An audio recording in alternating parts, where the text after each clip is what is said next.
Maayong hapon sa tanan and kini si Oka Mordeno ang ayo og katahuran sa inyong tanan. Good afternoon everyone and welcome sa atong lain na pod nga episode sa Overtime.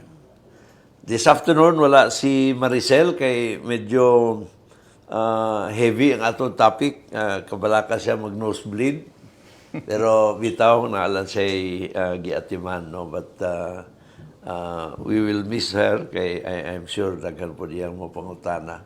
But we have a full plate this afternoon kay gwapo ang atong topic and serious kind of topic pero we'll make it as simple and as understandable as possible.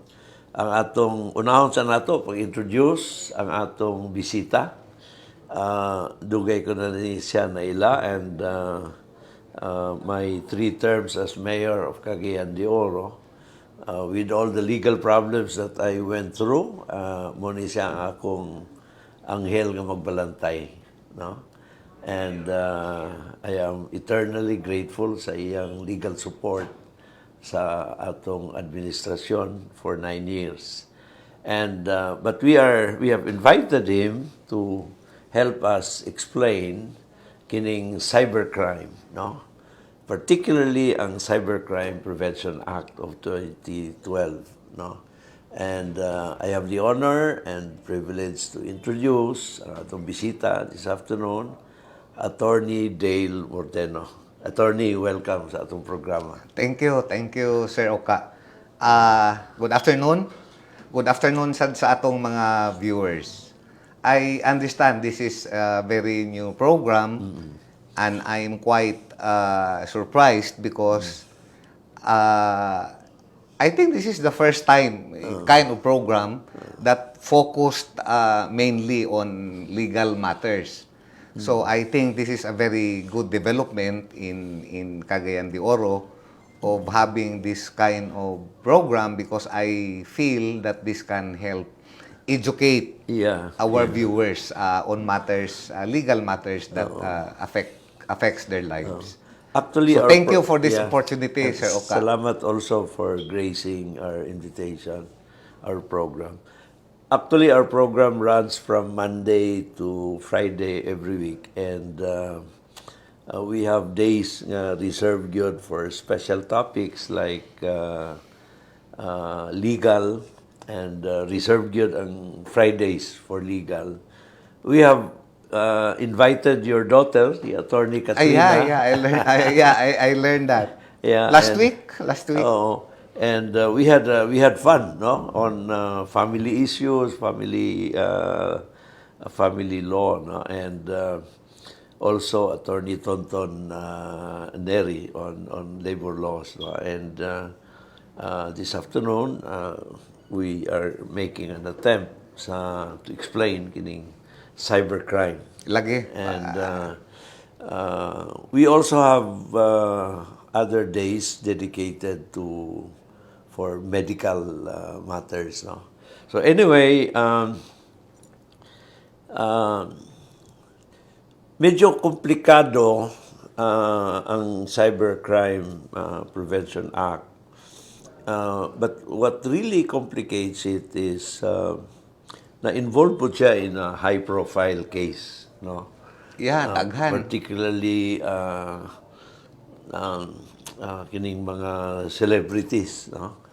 And how would you siguro, no, how would you describe in general terms the Cybercrime Prevention Act? Interesting sa siya. Before answering your question, Sir Oka, this is a very interesting law kay in the past, like me, who studied law prior to the passage of Cybercrime Prevention Act in 2012, wala pa ni siya nga balaod. And I am inclined to think nga ang atong mga generation and possibly those after us mga edad siguro, Sir Oka, mga 40, Oo. pataas, wala gid sila kadungog aning cybercrime. Oo. Nauso man lang gud yung cybercrime Oka when computers came in. Yeah, yeah. Especially beginning 2000 nga massive na ang use sa computers.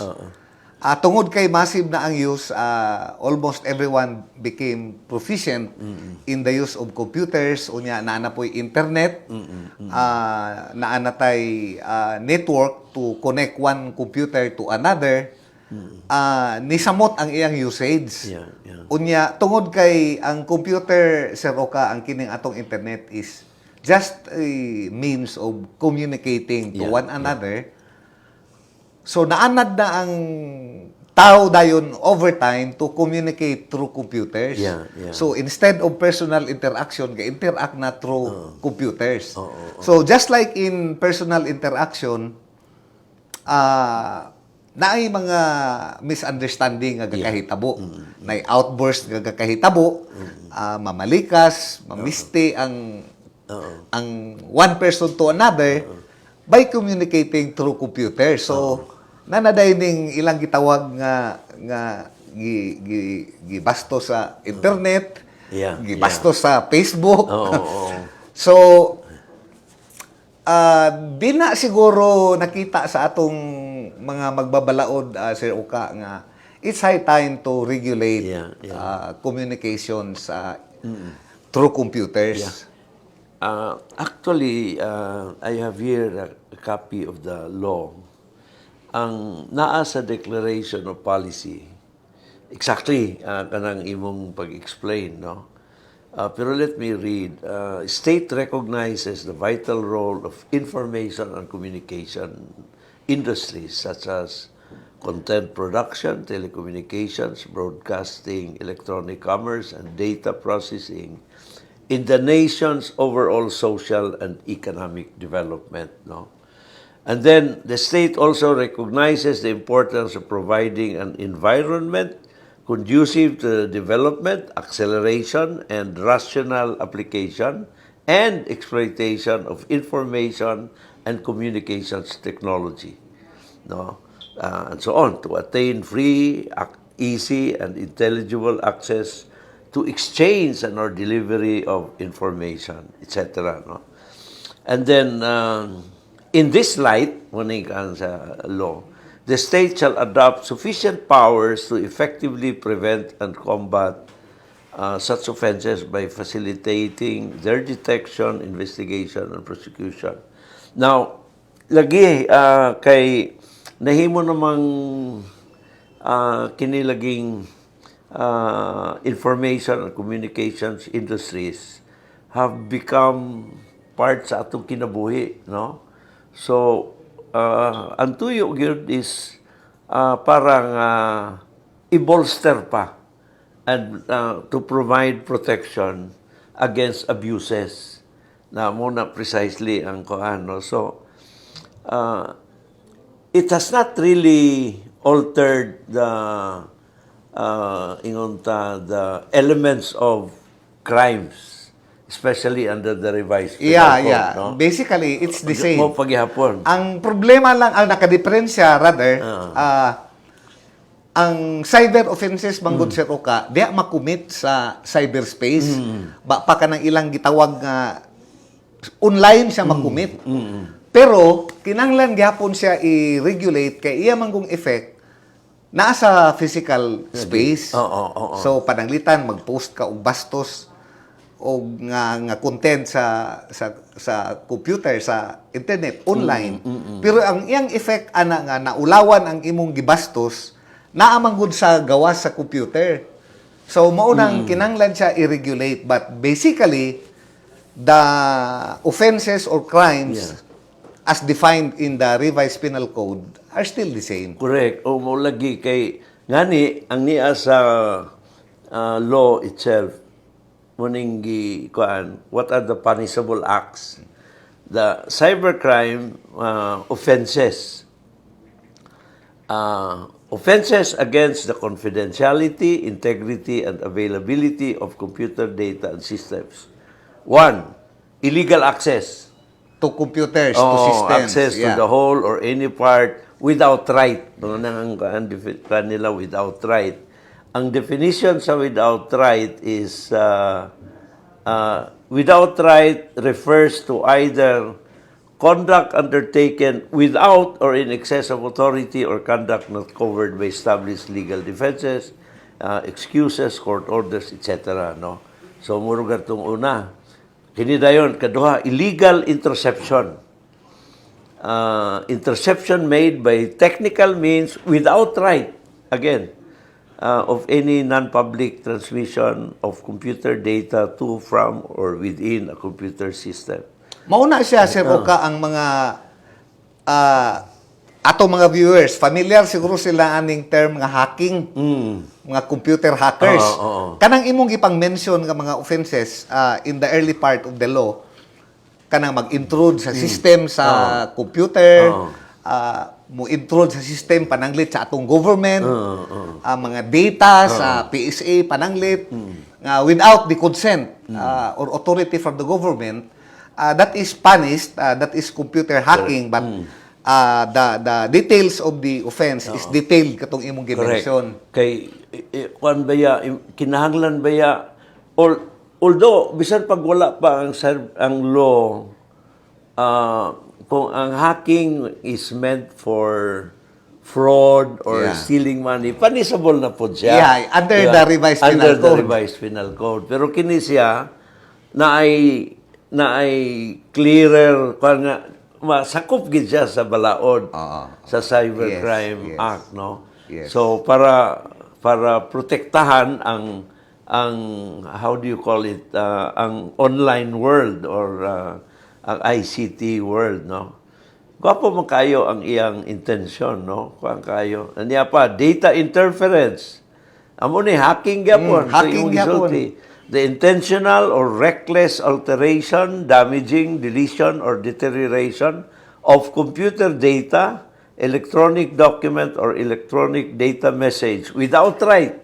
Naagin ng qualifier without right. And then attorney, system interference. Mo gyapon.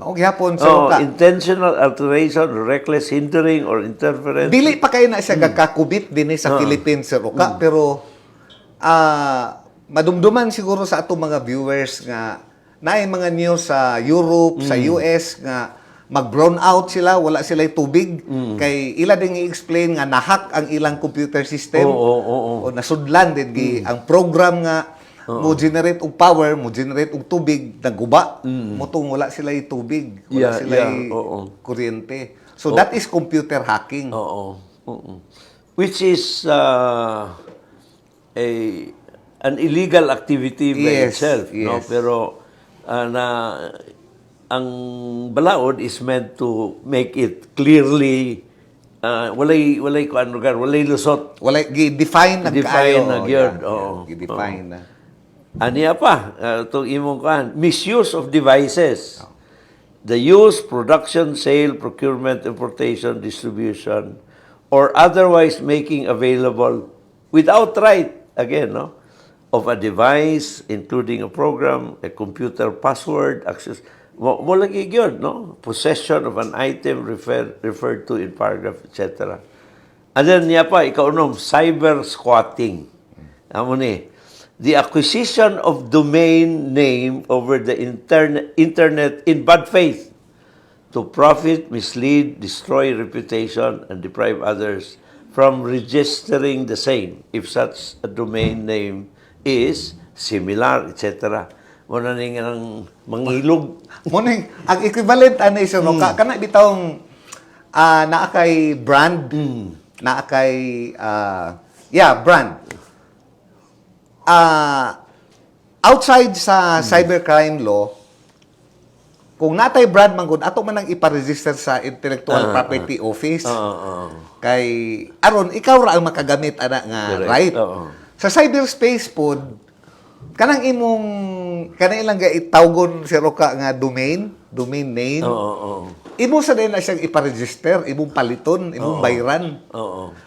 Once you are given exclusive domain name, dili na pwede Gamiton. i-squat gamiton sa uban. Okay. Kaya that is cyber squatting. Murag copyrighted na siya. Murag copyrighted. In relation to IP law na Ang to. domain is the more specific term. Kay sa For computer. cyber. Oh, Yeah. ang galing, galing. Yeah. Oo. Paminaw mo mga estudyante. Oo. And kini. Computer-related offenses. Computer-related forgery, computer-related fraud, and computer-related identity theft. Tulo ka mo. Computer-related offenses. Forgery, fraud, and identity theft. No? Ang sa forgery, the input, alteration, or deletion of any computer data without right resulting in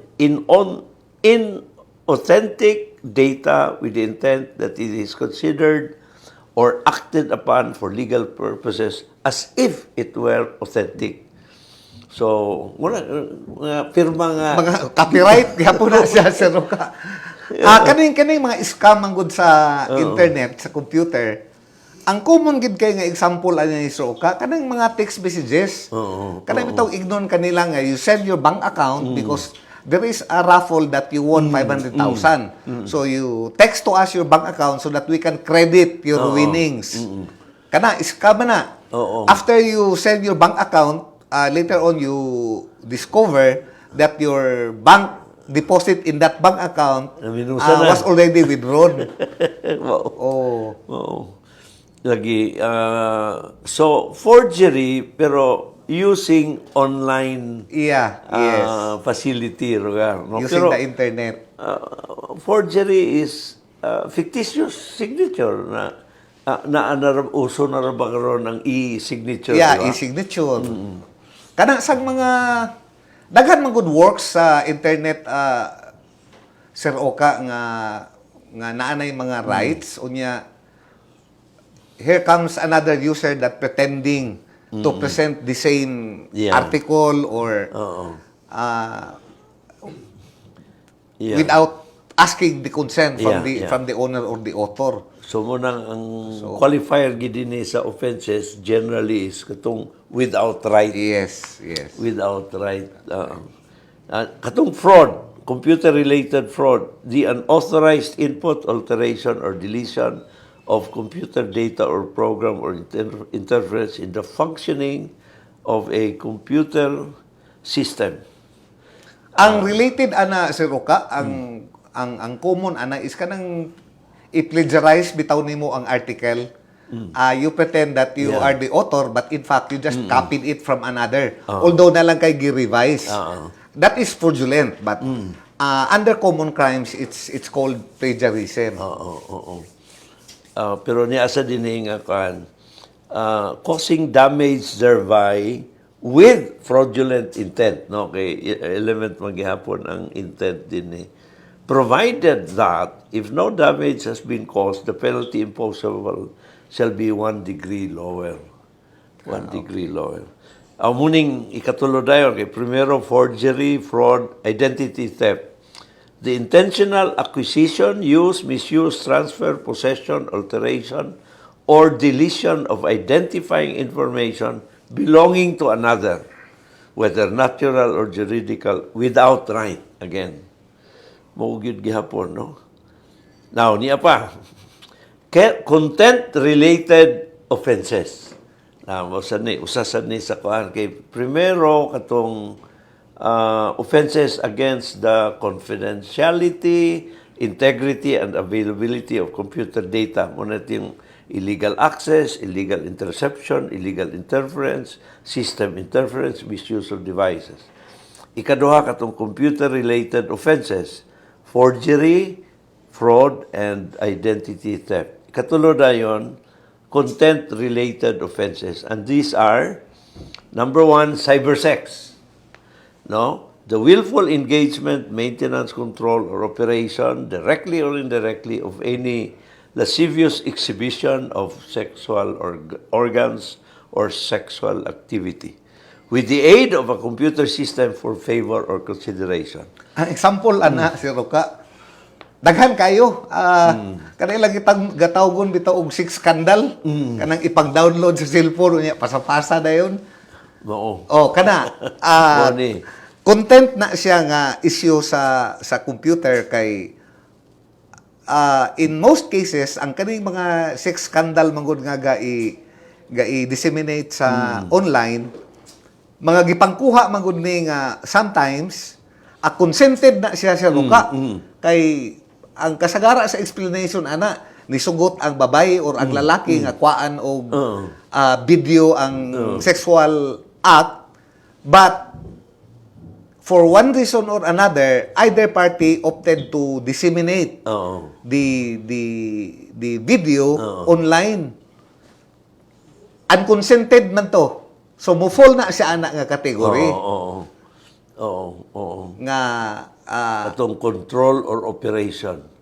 sa kanang content nga issue sa cybersex. Oo.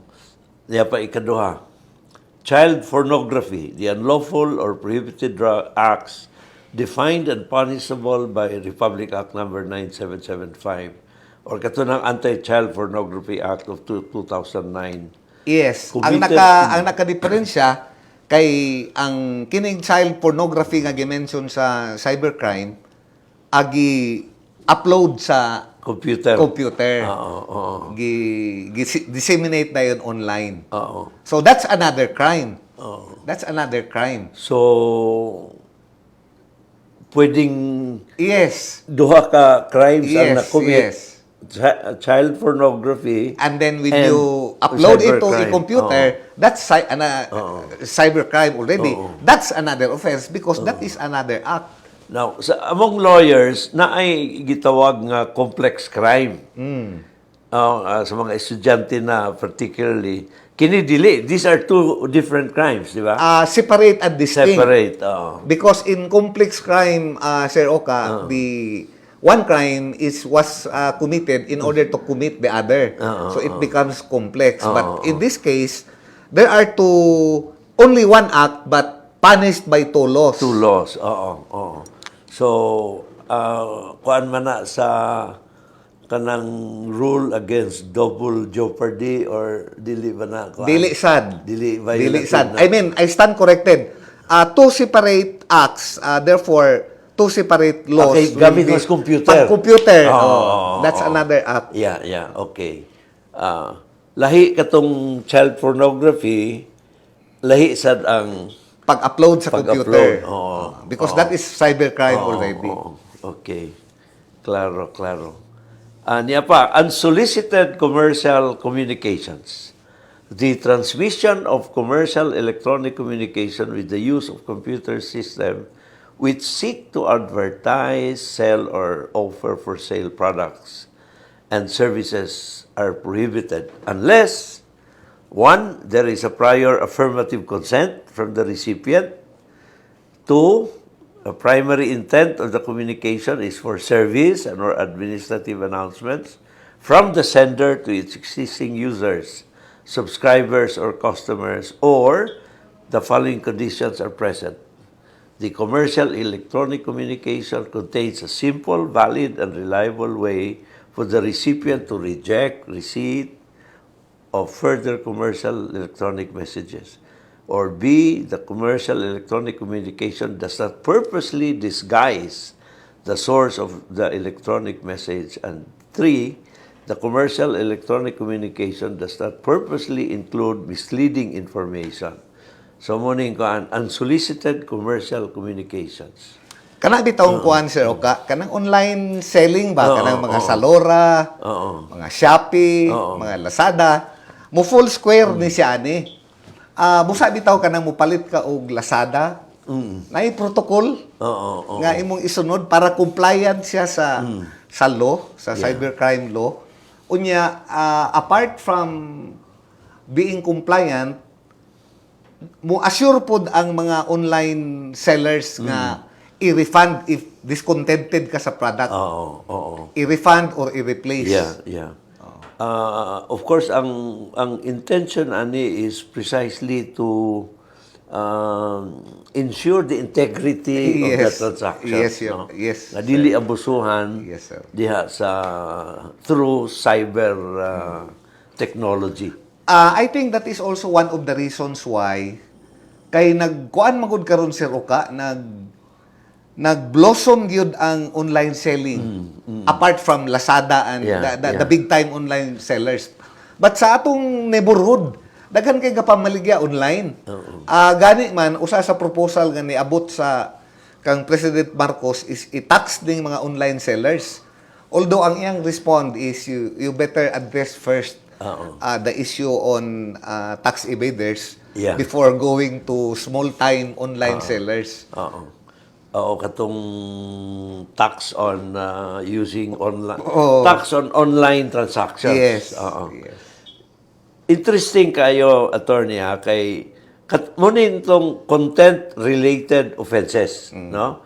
Again, just to refresh our sa atong mga mananaway, muning gitawag generally as cybercrime offenses. First group, offenses against the confidentiality, integrity, and availability of computer data and systems. Daghan pa maagi to violate this, to commit this, no? Unom ang niyas balaod.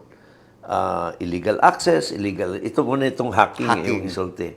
System interference, misuse of devices, cyber squatting ang last. And then ang second group, katong computer-related offenses. Katong forgery, katong fraud, and identity theft. Munang second group. Ikatulong nga grupo, katong content-related offenses.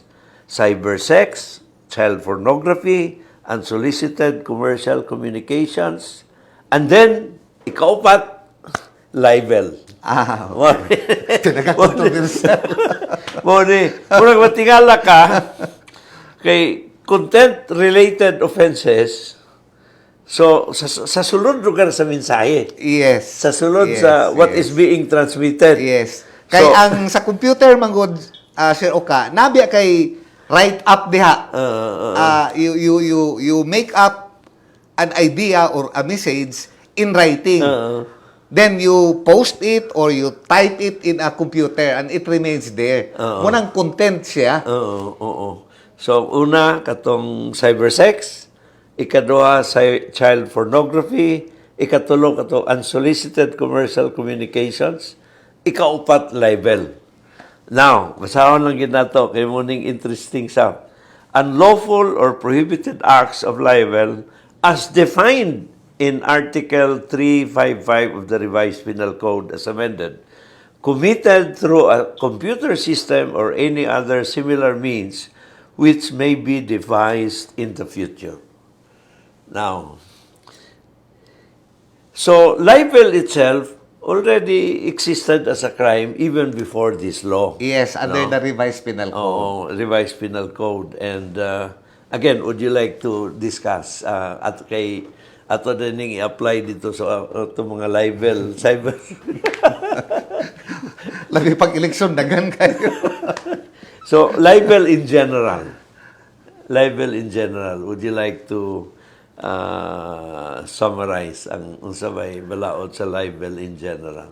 Prior to the advent of Cybercrime Prevention Act in 2012, Sir Oka, integrated na ang law on libel sa atong revised penal code as cited in the cybercrime law, Article 355. It is committed through verbally or in writing. In writing meaning in print, letters, what else? Books, basta something in writing. Verbally, announcements, kanang mga rekurida, microphone, or public message. that is done publicly, and that humiliates or besmirches the reputation of a person. So basically, that is the idea of libel. Oo. Now, It is an offense against honor. yes. And how would you, ato lang ikaw, ano, para sa atong mga nanaway, how would you distinguish libel and slander by deed? No? Ang libel, kuan siya, it's an offense against basically honor. Walay physical contact. Oo. Kana istorya lang or istorya in lang. writing. Oo. But it hurts another Oo. materially. Ang slander by deed, that is manifested by hurting another. Parehas ng sagpaon ka. Different sad siya, Sir Uka, sa physical injury kay ang physical injury i-hurt man ka any part of your body. But ang slander by deed is i-hurt ka in particular part of your body with the intention of putting a person to shame. So kasagara, laparuhon ang naong. Anong batukan? Batukan. Kanang mura bitog nakaminos ka nang moana bitaw nang gilaparuhon nang laparo man ka nakaminos ka sa ako. So, and generally, kining libel, all crimes have prescriptive periods. yes. No? All crimes, that's a matter of rule. Kay ang prescription lugar will result to the Dili na pwede ipurso ang case kaya nag-prescribe na. Prescribed na, no? So, ang libel is pila ka, usa ka tuig, is that correct? Or Wala man, muna siya ang ambiguity sa atong cybercrime law sa Roka. Kaya wala niya gi-provide. Wala gani gi-provide ang libel, how is it committed sa cybercrime law. Gi-refer lang niya ang Article 355 sa Revised Penal Code. Pero at any rate, going back to the Revised Penal Code, nag-ingon dito ang Article 90 man tingali sa Revised Penal Code nga specific yun nga ang crime of libel will prescribe in 1 year. So meaning kung 2001 na commit ang libel, pag abot sa isa ka tuig kapin, pananglit 2003, di na nimo pwede i-file kay nag-expire na ang 1 year. Mao gyapon na sa civil action for damages, di ba? Naay mga 1 year prescriptive gyapon. period. Yeah. And what ato nang i-apply dito sa Maria Ressa case. Sa Rappler. Kay mo man ni ang Kontrobersyal kayo. Now, ang ato is academic discussion lang, no? Kay katong si Maria Ressa ang publisher sa Rappler. Yes. Pero ang nagsulat sa article, dili siya. Dili. A certain Santos, no? Yes. Pero ang nahitabo dito, ang kinimanggong libel sa against a publication, Sir Oka, ang mga persons liable ani kanang editor, correct, reporter, ug ang publisher. Kana gid sila. So no wonder nga kining case sa Rappler, ang gisumbong ani sa complainant, upat man siguro gali, pero ang napasakaan sa fiscal ang reporter lang ug ang publisher. Si Risa. Now, who happens to be a Nobel Prize. unang controversial kay sunod represented pa siya sa mga foreign personalities. Si CNN man ni siya nga correspondent before Rappler. Lagi and I used to watch her sa CNN before mo report. Award-winning ni siya nga journalist. Lagi. So, kung kayo, no, which makes the case very, very, ingon ta, kung yun, attract attention kay given sa iyang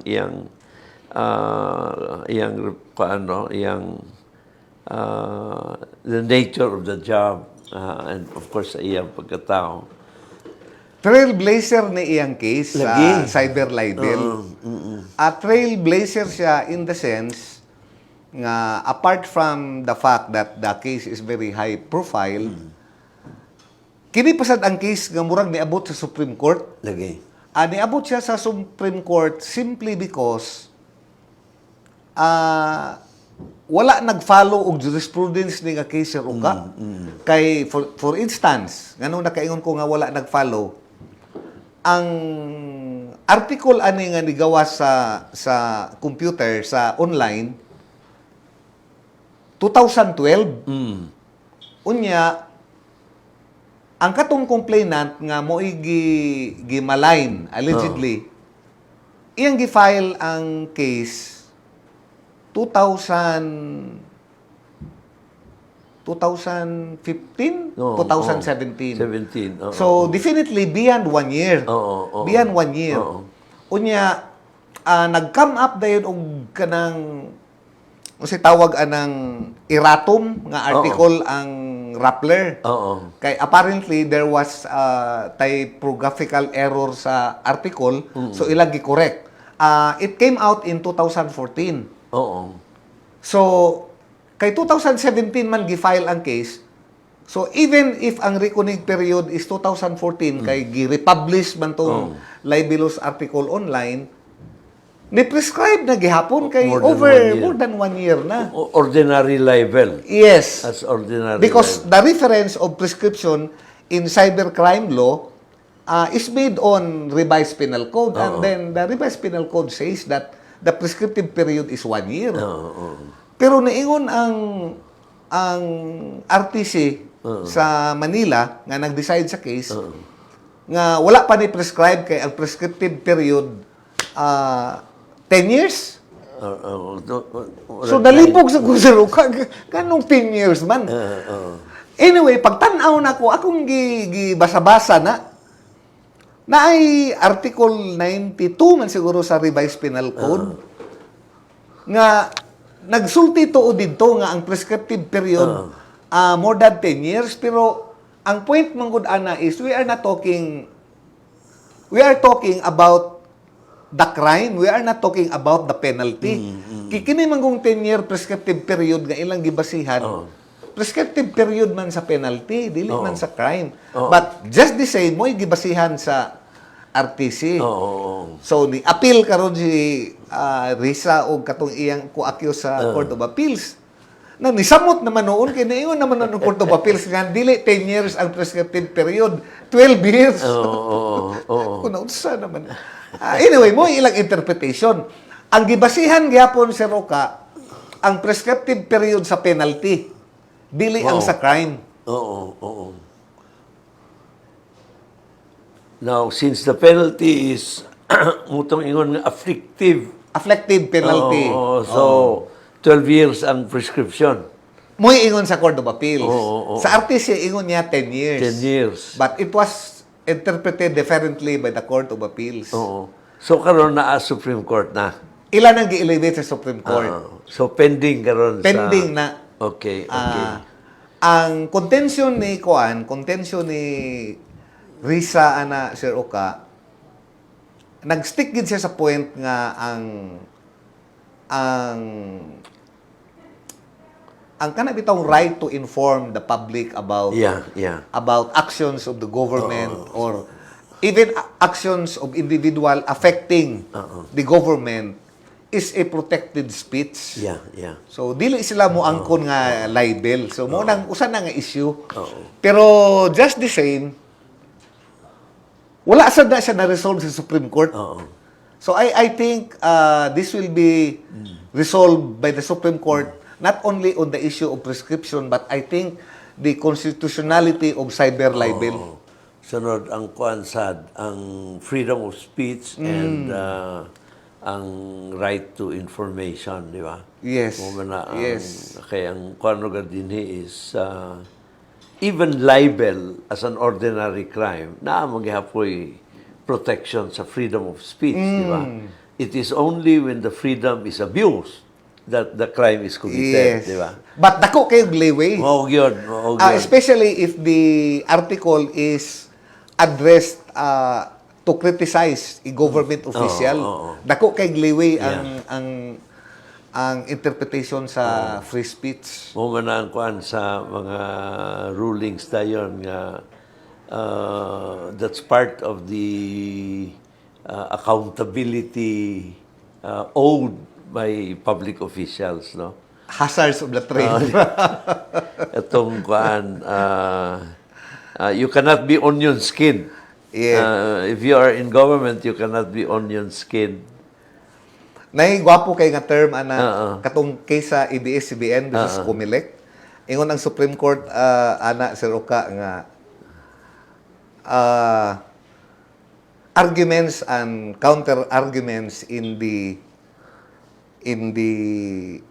public discourse are sparks that can flame the embers of truth. Gwapo kay Gwapo. free speech. Lagi. Spark. Yeah. Spark. Kinahanglan ka ng spark para mugawas ang kamatuoran. kamatuoran. Galing. Nice one. O basig na yung mga questions sa atong asa ba atong kuan? Hindi naman ko ibalog kuan. Sorry kay attorney kay para mabasa na to ang mga pangutana. Okay. Kajita, agoy, hinawala man. Sabi Anyara. Karl Matz. Informative. Elmore Del Puerto is watching. Ethel May Oiguanco Gabutina Quijano is watching. Hi May, Atty. Suki, attorney. Good day, Attorney Dale, Attorney OSM, si Hill Sarah Lara. And to all viewers watching from Auckland, New Zealand. Wow, And Will Dax, God bless you. Niya pa, Annabelle, atong kansa Mandangwa. Two brilliant attorney, former mayor ka, and Attorney Mordeno. Salamat. Ay niya, ako maghod, si Grace. Watching from Balingasag. Love you nung kay. Hi, Grace. Hi, Grace. Nakaabot na day ka. Akong maghod. Niya pa. Na-comment si Ethel May Oiguanco Gabutina. Common cybercrime these days is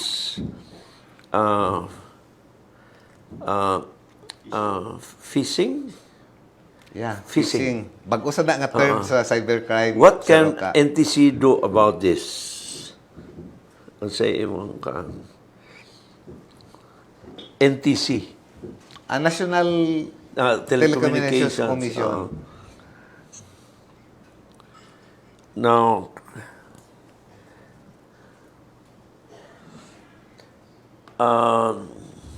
unsa pa ang National Telecommunications Commission, of course, regulators sila, di ba? Yes. Sa ICT. And I'm sure nasa sila power to ensure nga kuan no kay kining para maprotektahan ang integrity sa ICT. Ang lahi ang mechanism sa pag-preserve sa kuan Sir Oka, pag-preserve sa computer. Kay ang evidence mo gud aning mga crime offenses nga imong gi-enumerate under cybercrime law, lahi ang procedure panangli kay sa computer man ni siya ma-commit. So like ang DOJ for instance, ang ilang Office of Cybercrime. Yeah. Then sa police na sila'y cybercrime unit. Sa NBI naagyapon sila'y cybercrime task force man siguro na or division Sir Uka. But just the same, ang NTC manggod atong before the advent of cybercrime, ang kasagaran nga ma-filean og mga libel kay ang mga media practitioners man. Ang ilang gahimuon kay ang radio stations, ang ilang mga recordings, ilang isubmit sa NTC. So dito na dayon sa ila ang isupina. Verified true copy o dito sa ila kwaon. But in cybercrime, ipa-authenticate raman nimo Sir Oka ang katong mga entry sa computer nga you think libelous. Oo. Yeah. Ni ay phishing katong pangutana ni Ethel. Pronounced as phishing mura sa ganang Pangisda. pangisa.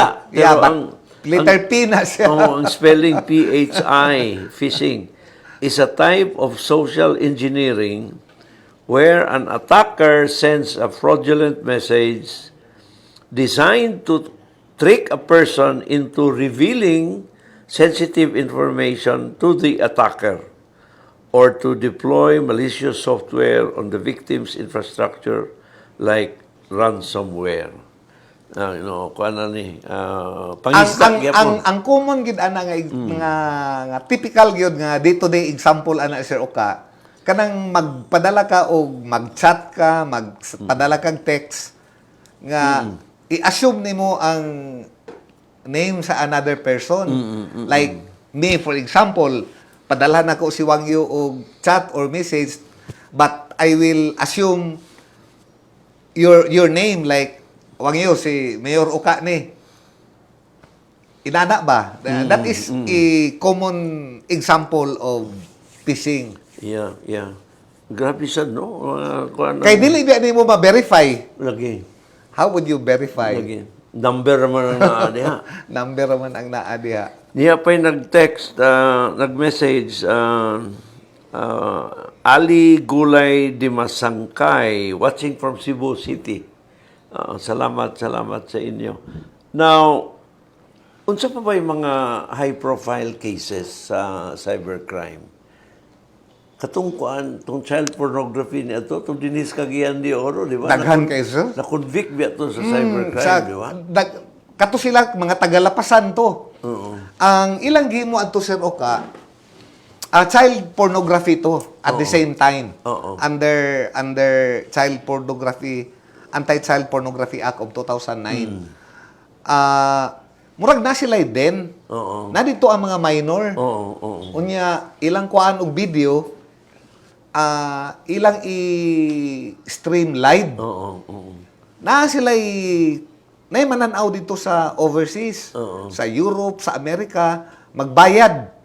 Ipatanaw din nila atong bata nga mag-perform og sexual act.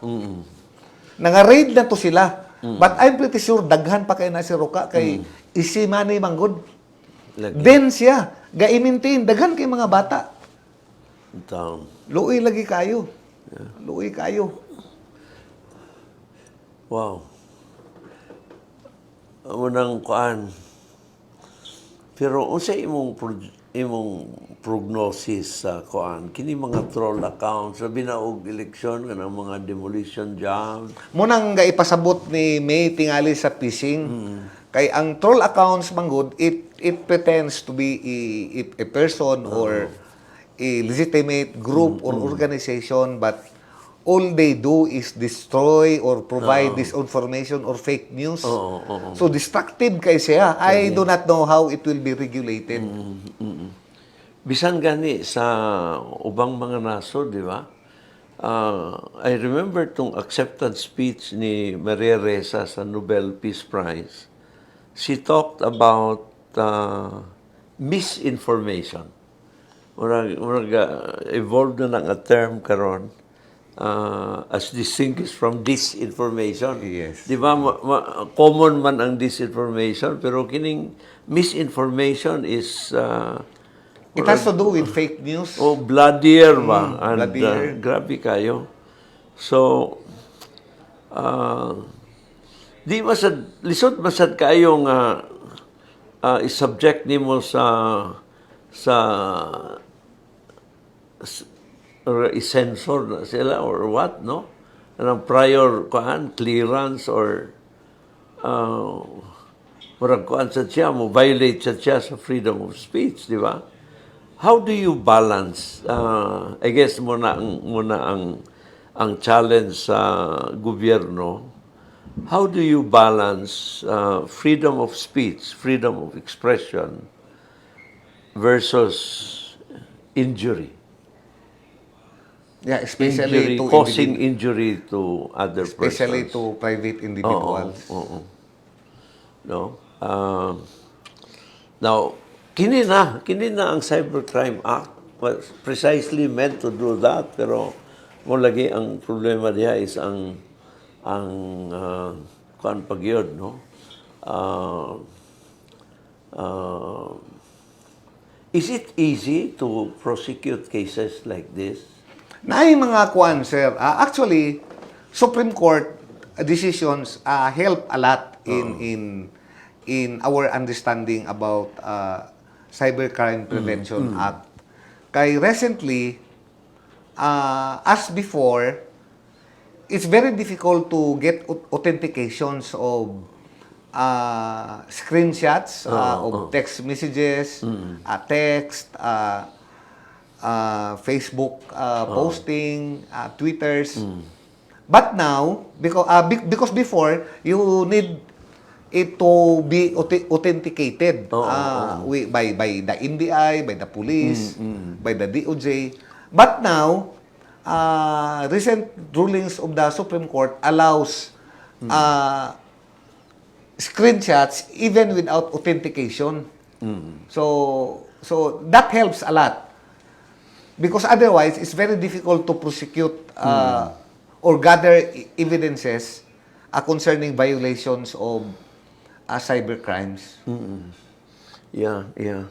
Hopefully, na ay ease in prosecution, pero naa say safeguards against Ma-abuse magudpod ko. Ma-abuse po, sir. Kasi yun di ay manipulate. Mo lagi, no? Sayon ka i-prove. No? Kay Yeah. man.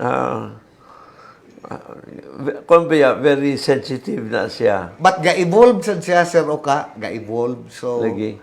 I do not know to what extent internet communication will influence the world. But the law is trying to keep pace with the development of computers. Mo But, ng mga major networks, naa sila fact checker. yes. Naa sila fact checker, no? Ilan ang i-delete if they don't murag self-regulated na ang mga internet providers. Kining mga kaning sa mga apps bitaw nga providers, Sir Oka, sa ilang platform mismo na sila'y automatic mechanism of eliminating or deleting fake news. Wala pa na sa ato, no? Labi na kung binisaya or tinagal. Di mo Murag na ang kita, Sir Oka, kay ato pa mang i-complain pa nato, like for example sa Facebook. Mag-complain ka pa, then it will be acted belatedly. So not as fast. Yeah, yeah. Niyay Kuan, napatoy comment si May. Can cyberbullying be considered now as a cybercrime? Cyberbullying. Yes. Yeah. Yes. Because cyberbullying can be translated in many different ways. Kay pwede man sa Sir Oka nga ang cyberbullying will amount to grave threats. Oo. Will amount to cyber libel. Will amount to lie threats. Will Correct. amount to incriminatory machinations. So yes, the answer is yes. Because cyberbullying per se, it's a very broad term. Oo. Now, inaykuan, katong other offenses din Yes, sa balaod mismo. The following acts shall also constitute an offense. A. Aiding or abetting in the commission of cybercrime. Katong anyone who willfully Accomplice. abets or aids. Accomplice ka na. And then, attempt in the commission of cybercrime. Any person who willfully attempts to commit any of the offenses. And then Section 6, all crimes defined and penalized by the revised penal code as amended and special laws, if committed by, through, and with the use of information and communication technologies, shall be covered by the relevant provisions of this Act. So ito, nakakuha natin yung gisulti. So, all crimes, whether revised penal code or any Lagi, special law, Now, if Daghan mangani committed, kayo kwan sir, daghan naman kayo cybercrime na pa mangani karon ka ng mga anti anti-web kanang webcam bitaw magamit kang illegal na may mga law ana. oh, what tong squatting gyapon siguro, ana, kanang video, kanang videocam, kanang voyeurism. Nanay mga law ana, mga electronic man na siya nga kuan, offenses. Niya. Uy, nag-text nag-message si Jerome Marte. Si Trump, phishing to induce individuals to reveal personal information, hacking emails or passwords, punishable under anti-money laundering law. Lahi man tong sa anti-money laundering law kay mo man tong part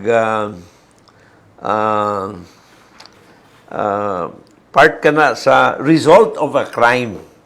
Di ba? Proceeds. Oo, proceeds sa naman crime. ang anti-money And laundering. ang proceeds of the crime, these are the index crimes nga gitawag. The proceeds are laundered. They are being put in ostensibly legal investments, pero ang tuyo di ay malimpyuhan ka na kwarta, malaban ka na kwarta. To make legal the money. To make it legal. And related ka na sa atong war against terrorism, kanang anti-money laundering law. Napakani dahil sir, cyber-terrorism. Wala na to na-mention. If it is done on a large scale, munang ma-cyber-terrorism na. Igo na atong all other crimes. Yes. Yeah. So, any crime that is done through the ICT is a cybercrime. Yes. Using the computer. So actually, there was no need to include libel as among those kay unless naalagi gusto i-focus nga we have to make special mention of libel. Yeah, in that sense, actually duplication siya. Duplication siya kay na may law on libel. Whether or not there is printing, you do that in the computer or outside the computer, it's the same. It's still libel. So, lagi duplication siya sa committed through a computer system or any other similar means. Now, panalitan. Na karon, wala na may typewriter karon. Wala na. Di ba? Wala na. No, you use a computer, Word, no? So, na ay libelous statement, that is a cybercrime. Cyber libel. Yeah, because you're using the computer. Using a computer. Usapan na sa kuan. And then, ang problema niya kay ang prescription dayon, medyo malagi. Yeah, dili na 1 year. And medyo kuan ka na, medyo disadvantageous sa akusado, di ba? Yes. And generally, criminal laws are strictly construed against the government and liberally in favor of the accused. Yeah. Wow! Daghan ako natunan na Attorney Dale.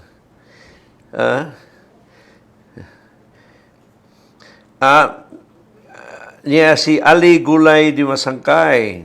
Pwede makasuhan ang mga dummy accounts? Muna to ganina, fraud, identity theft. Ang problema ni mo na kinsa imong kasuhan, busagan idami. Pero kabalo ka sir ka, naay way of figuring out ang author sa kaning mga kanang gaignon ni Kuan, Mr. Masakay nga dami. Matrace banday na sa mga cybercrime unit sa law enforcers. Kay kani man yung mga computers, naman rin na sila internet protocol number. So, from there, ilang matrace kung kinsay gagamit, kinsa nga tao.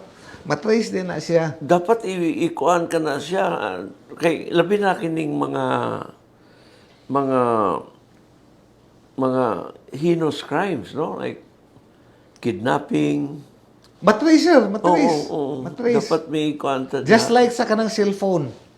Matrace nila asa ang signal. Yeah. matrace nila na siya footprints. This is where dapat ahead ang atong gobyerno, Ang law no? enforcers. Law yeah. enforcement. Lagi kay medyo kaulay. Lahi lagi. Lagi kuy daghan para ba unta ato istoryahan, ha? Daghan pa kay dinhi mga messages, no?